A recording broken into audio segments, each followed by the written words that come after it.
I mostly read public domain books here on Glenn Reads Books to You, and they were written a long time ago, so they're usually racist, or sexist, or bigoted, but in there somewhere is a story, and that's why those stories are famous. Other times, I read works from independent authors, and they're delightfully not racist, but they might have adult language or adult situations, like, making sex. So that's your warning, but I'm sure you're grown up enough to handle it. Don't write to me complaining.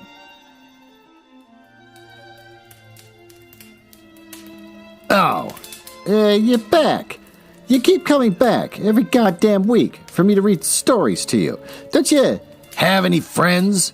Haven't you ever heard of the Meetup app? Do you want me to go find you the Meetup? Give me your phone. Give me your phone. I'm going to install a Meetup app on there. Why don't you make your own goddamn friends? No? Fine. Welcome to the Glenn Reads Books to You mansion. It's a fun little bit where I pretend to live in a mansion and not just recording in my basement. This is where I read the hottest public domain books and short stories. This week, I'm going to keep reading The Great Gatsby, because you keep coming back, by F. Scott Fitzgerald. A book that a friend of mine, Backy Wop, asked that I read around 2 years ago, and I took forever, and I finally got to it. So you can find him at versimilitudino.us, which you'll never be able to spell, so I'm putting it in the notes, the show notes. Want to hear about the author? Sure. F. Scott Fitzgerald is born September 24th, 1896, and he died December 21st, 1940. Francis Scott Key Fitzgerald was an American novelist, essayist, and short story writer, and he's best known for his novels depicting the flamboyance and excess of the Jazz Age, a term that he popularized in his short story collection called Tales of the Jazz Age. During his lifetime, he published 4 novels, 4 story collections, and 164 short stories, which, if you listen to episode 2 or chapter 2 of this book, we find out that basically his wife Zelda pretty much did all the writing. So 164 short stories probably just stole them out of Zelda's diary, which is an actual real thing that he did. Although he achieved temporary popular success and fortune in the 1920s, Fitzgerald received critical acclaim only after his death and is now widely regarded as one of the greatest American writers of the 20th century. Want to hear a fun fact about this turd? Well, he never lived in the same place for more than a few years. Isn't that fun? Despite earning a small fortune as a writer, Fitzgerald never owned a home and spent most of his life living out of rented houses, apartments, and high-class hotels. Between 1920 and 1940, he lived variously in New York City, Connecticut, my home state, Minnesota. That's because he was born here. I don't know if that really counts. He took off as soon as he could. Long Island, Paris, the French Riviera, Rome, Los Angeles, Delaware, Switzerland, Baltimore, and North Carolina. Fitzgerald's inherent nature is due in part to his attempts to escape his hard-partying lifestyle and find peace and quiet to write. But he also occasionally moved to cities where his mentally ill wife Zelda was being hospitalized. He kind of kept throwing her in those places, accusing her of being mentally ill. We never know the extent of what her issues were. But with that, why don't we dive into the next chapter of this story?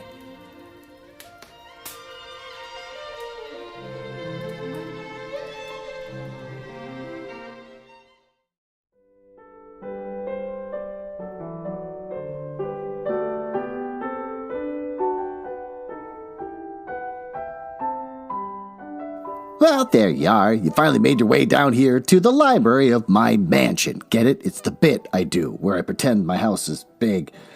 Chapter 5. When I came home to West Egg that night, I was afraid for a moment that my house was on fire. Yes. 2 o'clock, and the whole corner of the peninsula was blazing with light, which fell unreal on the shrubbery and made the thin, elongating glints upon the roadside wires. Turning a corner, I saw it was Gatsby's house. Lit from tower to cellar. At first, I thought it was another party, a wild rout that had been resolved itself into a hide-and-go-seek, or sardines in the box. The hell is that? With all the house thrown open to the game. But there wasn't a sound, only wind in the trees, which blew the wires and made the lights go off and on again, as if the house had winked into darkness. As my taxi groaned away, I saw Gatsby walking toward me across his lawn. Hey, your place looks like the World's Fair, I said. Does it? He turned his eyes toward it absently. I've been glancing into some of the rooms. Let's go to Coney Island, old sport, in my car. Yeah, it's too late. Well, I suppose we take a plunge in the swimming pool. I haven't made use of it all summer. I've got to go to bed. All right. He waited, looking at me with suppressed eagerness. I talked with Miss Baker, I said after a moment. I'm going to call up Daisy tomorrow and invite her over here to tea. Oh, that's all right, he said carelessly. I don't want to put you to any trouble. What day would suit you? What day would suit you, in all caps, he corrected me quickly. I don't want to put you in any trouble, you see. Well, how about the day after tomorrow? He considered for a moment. Then, with reluctance, I want to get the grass cut, he said. What the hell is going on in this conversation? We both looked at the grass. There was a sharp line where my ragged lawn ended and a darker, well-kept expanse of his began, and I suspected that he meant my grass. Oh, there's another little thing, he said uncertainly, and hesitated. Would you rather put it off for a few days? I asked. Oh, it isn't about that. At least, a big long M-dash. He fumbled with a series of beginnings. Why, look here, old sport. You don't make much money, do you? Yeah, not very much. And he seemed to reassure him, and he continued more confidently. I thought if you didn't, if you'll pardon my... you see, I carry on a little business on the side, a sort of sideline, you understand, and I thought that if you don't make very much... Burp, you're selling bonds, aren't you, old sport? Yeah, trying to. Well, this would interest you. It wouldn't take up much of your time, and you might pick up a nice bit of money. It happens to be a rather confidential sort of thing. And I realized now that under different circumstances, that conversation may have been one of the crises of my life. But because the offer was obviously and tactlessly for a service to be rendered, I had no choice except to cut him off there. I've got my hands full, I said. Well, I'm much obliged, but I wouldn't take on any more work. Oh, you wouldn't have to do any business with Wolfsheim. Evidently, he thought that I was shying away from the Gnockaton. Oh, God, is this going to be some kind of racist or anti-Semitic term? Let's look it up. Wikipedia's got nothing. Translation, nothing. Dictionary, nothing. Gnockaton. That's it. Fine. I'm getting on the internet. We're looking this up. Onnegtion.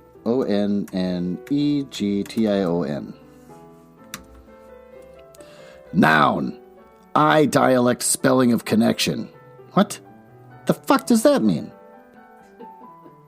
Pronunciation spelling of connection. What? That doesn't make any goddamn sense. Other word forms of Gnockaton. Ganation. Plural. Show me how to say it. The internet is useless. Urban Dictionary, WordSense.eu, AllDictionary.com is a term found in the novel The Truly Amazing Gatsby. What, they just make this up? Meyer Wolfsheim erroneously takes Nick for a criminal and asks if he's finding a Ganotion. Your message is a misspelling of the term connection. Connection?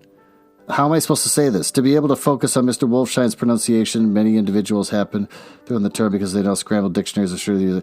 Okay, well, basically the internet doesn't know, so that's completely useless. I'm just going to say that it's anti-Semitic. Mentioned at lunch, but I assured him he was wrong, and he waited a moment longer, hoping I'd begin a conversation, but I was too absorbed to be responsive, so he went unwillingly home. The evening had made me lightheaded. Oh, and happy. I think I walked into a deep sleep as I entered my front door. So I didn't know whether or not Gatsby went to Coney Island, or for how many hours he, quote, glanced into rooms, unquote, while his house blazed gaudily on. I called up Daisy from the office next morning and invited her to come to tea. Don't bring Tom, I warned her. What? Don't bring Tom. Who is Tom? She asked innocently. Oh, I get it, that's fun. And the day agreed upon was pouring rain.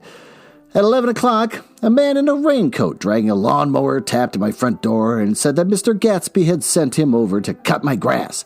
This reminded me that I had forgotten to tell my Finn to come back, so I drove into West Egg Village searching for her among soggy, whitewashed alleys and to buy some cups, and lemons, and flowers. The Flowers were unnecessary, for at 2 o'clock, a greenhouse arrived from Gatsby's with innumerable receptacles to contain it. An hour later, the front door opened nervously, and Gatsby, in a white flannel suit, silver shirt, and gold-colored tie, he hurried in. He is pale, and there was dark signs of sleeplessness beneath his eyes. Is everything all right? He asked immediately. The grass looks fine, if that's what you mean. What grass? He inquired blankly. The grass in the yard. He looked out the window at it, but judging from his expression, I don't believe he saw a thing. Looks very good, he remarked vaguely. What are the papers said that they thought that the rain would stop at 4. But I think it's the journal. It's the word journal, but they hyphenated it in all caps. This book's getting more confusing the longer I read it. Have you got everything you need in shape of tea? I took him into the pantry, where he looked a little reproachfully at the Finn. Together we scrutinized the 12 lemon cakes from the delicatessen shop. Will they do? I asked. Of course. They're fine, he added hollowly. Old sport. Well, the rain cooled about 3:30 to a damp mist. Throw an occasional thin drops swam like dew. Gatsby, he looked at vacant eyes through a copy of Clay's Economics, and that's in all caps, starting at the finished tread that shook the kitchen floor, and peering toward the bleared windows from time to time as if a series of invisible but alarming happenings were taking place outside. Finally, he got up and informed me in an uncertain voice that he was going to go home. Why's that? Nobody's coming to tea. It's too late. He looked at his watch as if there was some pressing demand on his time elsewhere. I can't wait all day. Well, don't be silly. It's just 2 minutes to 4. He sat down miserably, as if I had pushed him, and simultaneously there was the sound of a motor turning in my lane. We both jumped up and a little harrowed myself, and I went out into the yard. Under the dripping bare lilac trees, a large open car was coming up the drive. It stopped. Daisy's face tipped sideways beneath the 3-cornered lavender hat, looked down at me with a bright, ecstatic smile. Is this absolutely where you live, my dearest one? Sounds kind of insulting. The exhilarating ripple of her voice was a wild tonic in the rain. I had to follow the sound of it for a moment, up and down, with my ear alone, before any words came through. A damp streak of hair lay like a dash of blue paint across her cheek, and her hand was wet with the glistening drops as I took it to help her from the car. Are you in love with me? She said, low in my ear. That's weird. Or why did I have to come alone? That's the secret of Castle Rack Rent. What? Rack Rent? Rack-rent? I hate this book. Tell your chauffeur to go far away and spend an hour. Come back in an hour, Ferdy. Then, in a grave murmur, his name is Ferdy. Does the gasoline affect his nose? I don't think so, she said innocently. Why? Well, we went in, and to my overwhelming surprise, the living room was deserted. Well, that's funny, I exclaimed. What's funny? As she turned her head, and there was a light, dignified knocking at the front door. I went out and opened it. Gatsby, pale as death, with his hands plunged like weights in his coat pockets, was standing in a puddle of water, glaring tragically into my eyes. With his hands still in his coat pockets, he stalked by me into the hall, turned sharply as if he were on a wire, and disappeared into the living room. It wasn't a bit funny. Aware of the loud beating of my own heart, I pulled the door to against the increasing rain. For half a minute, there wasn't a sound, and from the living room, I heard a sort of choking murmur and a part of a laugh, followed by Daisy's voice on a clear, artificial note. I certainly am awfully glad to see you again. A pause. It endured horribly. I had nothing to do in the hall, so I went into the room. Gatsby, his hands still in his pockets, was reclining against the mantelpiece in a strained counterfeit of perfect ease, even of boredom. His head leaned back so far that it rested against the face of a defunct mantelpiece clock, and from his position, his distraught eyes stared down at Daisy, who was sitting, frightened but graceful, on the edge of a stiff chair. We've met before, muttered Gatsby. His eyes glanced momentarily at me, and his lips parted with an abortive attempt at a laugh. What does that sound like? All right. Luckily, the clock took his moment to tilt dangerously at this pressure of his head, whereupon he turned and caught it with trembling fingers and set it back in place. And then he sat down rigidly, his elbow on the arm of the sofa and his chin in his hand. Sorry about the clock, he said. Oh, my own face had now assumed a deep tropical burn. I couldn't muster up a single commonplace out of 1,000 in my head. It's an old clock, I told them indignantly.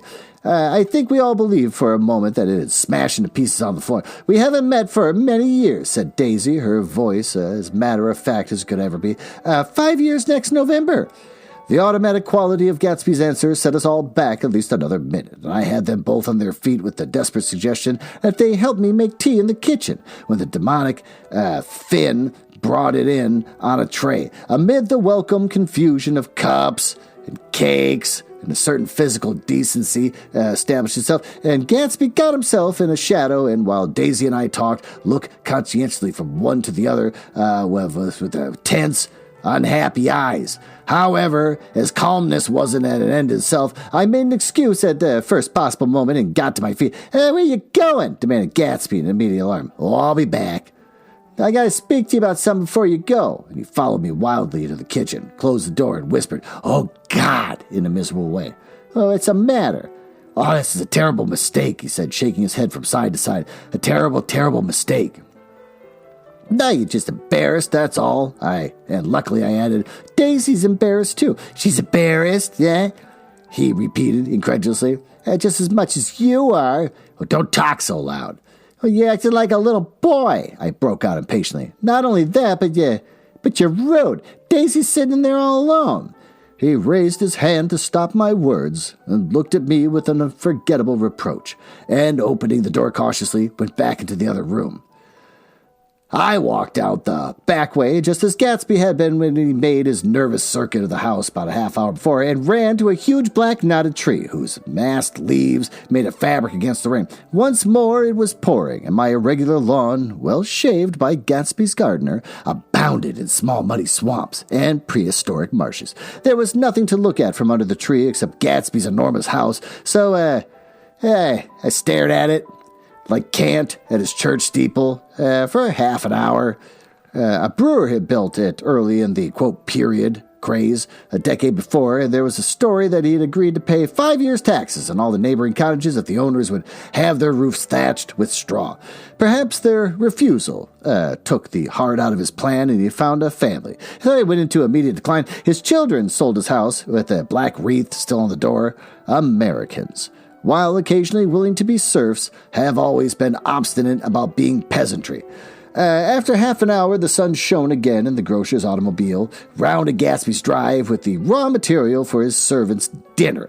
I felt sure he wouldn't eat a spoonful. A maid began opening the upper windows of his house and appeared momentarily at each. Oh, and leaning from a large central bay, spat, meditatively in the garden. This time I went back, and while the rain continued, it seemed like the murmur of their voices, rising and swelling a little now and then with gusts of emotion. But in the new silence, I felt that silence had fallen within the houses too. Well, that made me horny. Why don't we go up to my master bedroom, where I can read to you the latest upcoming romance novels from Penguin Random House Books? Go on, get upstairs. I'll see you up there in a second.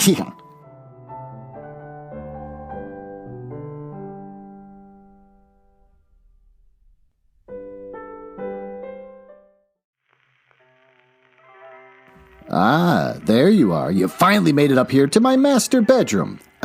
Beautiful, silken room. I literally put silk as wallpaper on my walls. My bed is heart-shaped. I got rid of the waterbed because it kept breaking all the time. Those sharp points, like the heart-shaped thing, it just kept springing leaks all the time. So I kept thinking I was pissing myself when I woke up in the morning, but it turned out I was just sitting in a wet bed. So it's just a normal bed, unfortunately, but at least the sheets are silky. Get in here. Snuggle up with me. And you look weirdly like Nick Lachey. Is that on purpose? You got the nose and the weird kind of pouty lips and the weird brow that comes down like you're always fussed. Is there a reason? Oh, you're waving this book around. Romantic Comedy by Curtis Sittenfeld. About romantic comedy? A comedy writer thinks she's sworn off love until a dreamy pop star, oh, Nick Lachey, you are dreamy, flips the script on all her assumptions. A hilarious, observant, and deeply tender novel from the New York Times best-selling author, eligible Rodham and Prep. Sally Mills is a sketch writer for the Night Owls, a late-night comedy show that airs every Saturday. Wonder what the hell that's supposed to be. With a couple of heartbreaks under her belt, she's long abandoned the search for love, settling instead for the occasional hookup, career success, and close relationship with her stepfather to round out a satisfying life. But when Sally's friend and fellow writer Danny Horst begins dating Annabelle, a glamorous actress who guest hosted the show, he joins the not-so-exclusive group of talented but average-looking and even dorky men at the show, and in society at large, who've gotten romantically involved with incredibly beautiful and accomplished women. Apparently this person's got a lot of opinions. Sally channels her annoyance into a sketch called The Danny Horst Rule, poking fun at this phenomenon while underscoring how unlikely it is that the reverse would ever happen for a woman. Enter Noah Brewster, a pop music sensation with a reputation for dating models, who signed on as both host and musical guest for this week's show. Dazzled by his charms, Sally hits it off with Noah instantly, and as they collaborate on one sketch after another, she begins to wonder if there might actually be sparks flying. But this isn't a romantic comedy, it's real life, and in real life, someone like him would never date someone like her. 3 dots, right? Question mark. With her keen observations and trademark ability to bring complex women to a life on the page, Curtis Sittenfeld explores the neurosis-inducing and heart-fluttering wonder of love, while slyly dissecting the social rituals of romance and gender relations in the modern age. All right, that's romantic comedy by Curtis Sittenfeld. Category: women's fiction, romance, literary fiction. It's in hardcover for $28 on April 4th. You can get it from Amazon, Barnes & Noble, Books A Million, Bookshop.org, Hudson Booksellers, Powell's, Target, and Walmart. Why don't we go back down to the library and continue reading this book? And if you do me a personal favor, you do it all the time against my will anyways, but I want you to continue looking like Nick Lachey, because I would love to gaze into Nick Lachey's face as I continue reading about horrible people in this book.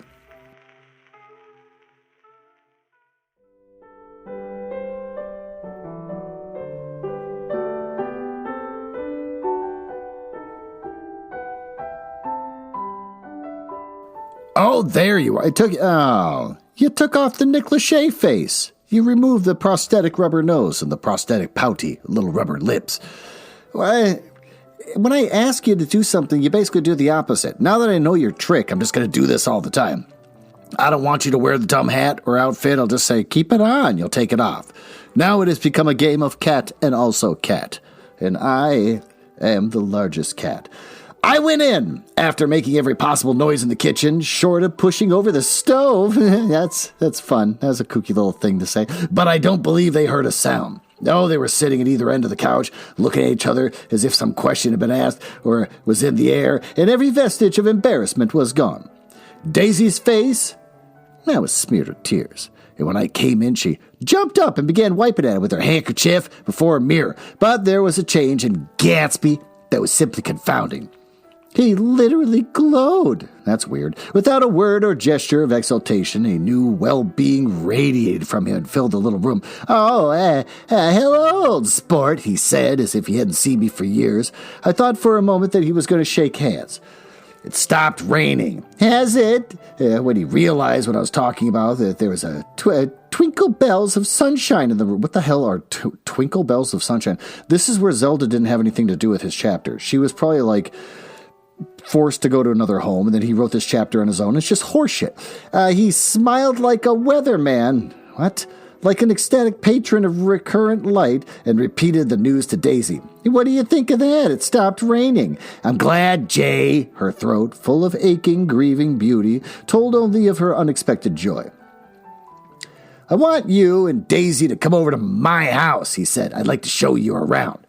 You sure you want me to come? Absolutely, old sport.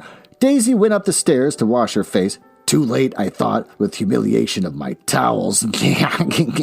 women, while Gatsby and I waited on the lawn. "My house looks swell, doesn't it?" he demanded. "See how the whole front of it catches the light." I agreed that it was splendid. Yes, his eyes went over it, every arched door and square tower. "Oh, it took me just 3 years to earn the money that bought it." "I thought you inherited your money." "I did, old sport," he said automatically, "but I lost most of it in the big panic, the panic of the war." I think he hardly knew what he was saying, for when I asked him what business he was in, he answered, "Oh, that's my affair," before he realized that it wasn't the appropriate reply. I've been in several things," he corrected himself. "I was in the drug business, then I was in the oil business, but I'm not in either one now." He looked at me with more attention. "Do you mean that you've been thinking over what I proposed the other night?" Before I could answer, Daisy came out of the house, and 2 rows of brass buttons on her dress gleamed in the sunlight, really focused on the sun. "Oh, that huge place. There," she cried, pointing. "Do you like it?" "Oh, I love it. But I don't see how you live there all alone." "I keep it always full of interesting people, night and day. People who do interesting things. Celebrated people." Instead of taking the shortcut along the Sound, we went down the road and entered by the big poster. With enchanting murmurs, Daisy admired this aspect of that feudal silhouette against the sky, and admired the gardens, the sparkling odor of jonquils, and the frothy odor of hawthorn and plum blossoms, and the pale gold odor of "Kiss Me at the Gate." It was strange to reach the marble steps and find no stir of bright dresses in and out of the door, and to hear no sound but bird voices in the trees. Bird voices? Again, Zelda had nothing to do with this chapter. Bird voices in the trees. And inside, as we wandered through Marie Antoinette music rooms and restoration salons, I felt that there were guests concealed behind every couch table, under orders of breathlessly silent until we had passed through. As Gatsby closed the door, the Merton College Library, I could have sworn I heard the owl-eyed man break into ghostly laughter. Well, we went upstairs, through period bedrooms swathed in rose and lavender silk and vivid with new flowers, through dressing rooms and pool rooms and bathrooms and sunken baths, intruding into one chamber where a disheveled man in pajamas was doing liver exercise on the floor. What the hell's a liver exercise? My wife's a nurse. Honey, what's a liver exercise? Does that make any sense to you? A liver exercise on the floor. You're not the best nurse. It was Mr. Klipspringer. Oh, the boarder. I had seen him wandering hungrily about the beach that morning, and finally we came to Gatsby's own apartment, a bedroom and a bath, and an Adams study, where we sat down and drank a glass of some chartreuse, and took from a cupboard on the wall. Oh, he hadn't once ceased looking at Daisy, and I think he revalued everything in his house according to the measure of response it drew from her well-loved eyes. Sometimes, too, he started around at his possessions in a dazed way, as though in her actual and astounding presence none of it was any longer real. Once he nearly toppled down a flight of stairs. His bedroom was the simplest room of all, except where the dresser was garnished with a toilet set of pure dull gold. Daisy took the brush with delight. What? And smoothed her hair. Oh, she's just combing her hair in his bedroom. Whereupon Gatsby sat down and shaded his eyes and began to laugh. Yeah, it's the funniest thing, old sport, he said hilariously. I can't when I try to. And he passed visibly through 2 states and was entering upon a third. After his embarrassment and his unreasoning joy, he was consumed with wonder at her presence. He had been full of the idea so long, dreamed it right through to the end, and waited with his teeth set, so to speak, in an inconceivable pitch of intensity. Now, in the reaction, he was running down like an overwound clock. Recovering himself in a minute, he opened for us 2 hulking patent cabinets, which held his masked suits and dressing gowns and ties and his shirts, piled like bricks and stacks a dozen high. I've got a man in England who buys me clothes. He sends over a selection of things at the beginning of each season, spring and fall. He took out a pile of shirts and began throwing them one by one before us, shirts of sheer linen and thick silk and fine flannel, which lost their folds as they fell and covered the table in many discolored disarray. Oh, while we admired and bought more of the soft, rich heap mounted higher, shirts with stripes and scrolls and plaids in coral and apple green. Oh, and lavender and a faint orange and monograms of Indian blue. Suddenly, with a strained sound, Daisy bent her head into the shirts and began to cry stormily. Again, stormily, bad writing.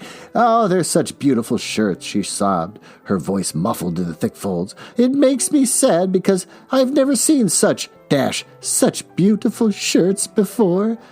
After the house, we were to see the grounds and the swimming pool and the hydroplane and the midsummer flowers, but outside Gatsby's window it began to rain again, so we stood in a row. Bless you. At the corrugated surface of the Sound. "If it wasn't for the mist, we could see your home across the bay," said Gatsby. "You always have a green light that burns all night at the end of your dock." Daisy put her arm through his abruptly, but he seemed absorbed in what he had just said. Possibly it occurred to him that the... Are you holding in your sneezes now? It's okay, you can sneeze on my show. Oh, what was that? Hairball? If you're not going to contribute to my show constructively... what are you doing? I'm scratching my crotch. Are you scratching your crotch? I want to see. It's done. Yeah. Oh, yeah, that's nice. Yeah, that's nice. Wow, it's the way you move your hand, it's like you got a little dolphin in your pants. "If it wasn't for the mist, we could see your home across the bay," said Gatsby. "You always have a green light." Oh, I just read this part. Daisy put her arm. Possibly it occurred to him that the colossal significance of that light had now vanished forever. Compared to the great distance that had separated him from Daisy, it seemed very near to her, almost touching her. It had seemed as close as a star to the moon. Now, as it again, a green light on the dock, his count of enchanted objects had diminished by one. I began to, walk about the room, examining various indefinite objects in the half-darkness, and a large photograph of an elderly man in yachting costume attracted me, hung on the wall over his desk. Who is this?" That's Mr. Dan Cody, old sport." The name sounded faintly familiar. "He's dead now. He used to be my best friend years ago." There's a small picture of Gatsby, also in a yachting costume on the bureau.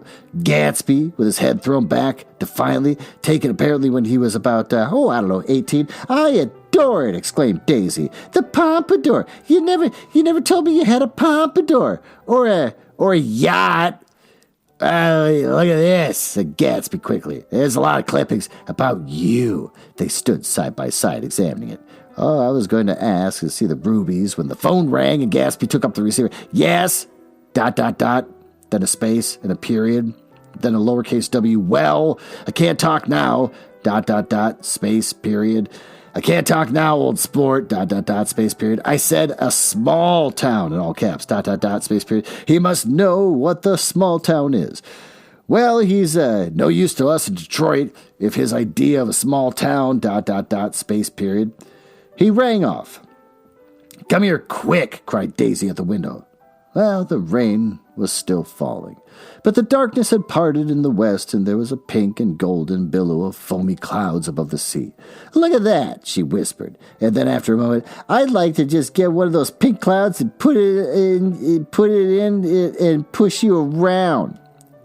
I tried to go then, but they wouldn't hear of it. Perhaps my presence made them feel more satisfactorily alone. "I know what we'll do," said Gatsby. "We'll have Clipspringer play the piano." He went out of the room, calling "Ewing," and returned in a few minutes accompanied by an embarrassed, slightly worn young man, with shell-rimmed glasses and a scanty blonde hair. He was now decently clothed in a "sport shirt," in quotes, open at the neck, sneakers, tuck trousers of a nebulous hue. Did we interrupt your exercises?" inquired Daisy politely. Too bad we don't know what those exercises are. Too bad we don't have a trained medical professional that could tell us what those were. "I was asleep," cried Mr. Clipspringer in a spasm of embarrassment. "That is, I'd been asleep, then I got up. ... space, period, end quote. "Clipspringer plays the piano," said Gatsby, cutting him off. "Don't you, Ewing, old sport?" "I don't play well. I don't. I hardly play at all. I'm all out of practice." "Well, we'll go downstairs," interrupted Gatsby, and he flipped a switch. The gray windows disappeared as the house glowed full of light. In the music room, Gatsby turned on a solitary lamp beside the piano, and he lit Daisy's cigarette from a trembling match and sat down with her on a couch far across the room, where there was no light save that the gleaming floor bounced in from the hall. When Klipspringer had played, in all caps, The Love Nest, he turned around on the bench and searched unhappily for Gatsby in the gloom. I'm all out of practice, you see. I told you I can't play. I'm all out of prac, big M dash. Don't talk so much, old sport, commanded Gatsby. Play! In all caps. In the morning, in the evening, ain't we got fun? Outside, the wind was loud, and there was a faint glow of thunder along the sound. All the lights were going on in West Egg now, and the electric trains, men carrying, were plunging home through the rain from New York. It was the hour of a profound human change. The excitement was generating on the air. In all caps, one thing sure and nothing sure, the rich get richer, the poor get children. In the meantime, in between time, and as I went over to say goodbye, I saw the expression of bewilderment had come back into Gatsby's face, as though a faint doubt had occurred to him as to the quality of his present happiness. Almost 5 years! Oh, there must have been moments when that afternoon when Daisy tumbled short of his dreams, though not through her own fault, but because of the colossal vitality of his illusion. It had gone beyond her, beyond everything. He had thrown himself into it with a creative passion, adding to it all the time, decking it out with every bright feather that drifted his way. No amount of fire or freshness can challenge what a man will store up in his ghostly heart. As I watched him, he adjusted himself a little, visibly. His hand took hold of hers, and as she said something low in his ear, he turned toward her with a rush of emotion. I think that voice held him most, with its fluctuating, feverish warmth, because it couldn't be overdreamed. That voice was a deathless song. Now they've forgotten me, but Daisy glanced up and held out her hand. Gatsby didn't know me now at all, and I looked once more at them, and they looked back at me, remotely possessed by intense life. Then I went out of the room and down the marble steps into the rain, leaving them there together. Oh, that was a lot of fun. Why don't we go into the smoking room and review what the hell we just read?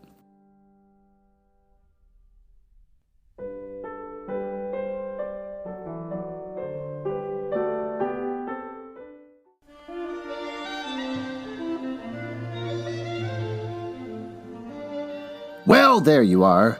Why don't we plow through this? I got crap to do, and I don't even want you in my house to begin with. So let's recap the story or the chapter we just read. Gatsby convinces Nick to have Daisy over for tea. It's raining out when Daisy shows up, and Gatsby makes a dramatic entrance, even though he's already there to begin with. They're awkward, and Gatsby tries to look cool, but knocks burp over a clock. Gatsby whispers to Nick that this is a mistake, but Nick makes him stick around. Things get better. Gatsby brings them over to his place to, show off. And he shows them all the shirts and other clothes he's had made for him in England because he's got a guy that just buys him clothes. And Daisy cries because they're so beautiful. Gatsby points out the green light on Daisy's dock, and he gets interrupted by another phone call. Klipspringer is there because he's a bum, and Nick forces him to play the piano, because that's what you do with people that leech off you. Nick hears a faint roar of thunder, and Nick thinks to himself about how it's about change. And Nick wonders if Daisy fell short of Gatsby's expectations. What's good? Normally I say the writing is pretty good. This time I could tell Zedla had nothing to do with it. There was a lot of really tacky things that he said. If you go back and listen, really tacky and clumsy attempts at trying to be artful in his writing. What sucks, that he was trying to be artful in his writing, but his wife wasn't around to do this chapter for him, so he blew it. What do we learn? The symbolism is thick. Knocking over the clock, that could represent, lost time in Gatsby's relationship, or his rejection of time when he's trying to win her back. I don't know. It's clumsy and lazy. Daisy's reaction to his shirts is hilarious, but it also shows that she's just really selfish and kind of a shallow person, where she can allow herself to possibly love this guy she loved once now that he has money. So maybe that's where all the crying came from. She's just relieved she can love someone that's actually probably good for her, but he's got to be rich enough. The green light is talked about again and again, represents the distance he has to cross to get what he wants, or her beckoning him from the past, or the distance of time, or I don't know, I don't care anymore. And the heavy-handed roar of thunder foreshadows coming drama, or the coming change in perspective for Gatsby. Or maybe it's just a misdirection to make you think something's going to happen to Daisy. Either way, it's sloppy, and I have a feeling this is where F. Scott, his wife, wasn't around to help him. And even if she was, she probably came back and said, yeah, this chapter's kind of horse shit. Why don't you rewrite it and get rid of some of the really childish attempts at trying to be a good writer? And he'd probably get all pissy. He's like, nah, I did a good job. You don't tell me I'm a famous writer. And then went back to her diary and probably got all his best ideas. And there's crap about the ghostly heart. There's a line about his ghostly heart. That was a little heavy-handed, and I thought it was stupid. Well, with that, oh, thank God. The grandfather clock's going off, because I'm literally already done, and so I have nothing else to say. But the grandfather clock is supposed to tell me to shut up and for you to go the hell home. So with that, you go home and try to make friends, and I will go to bed, and I will see you next week.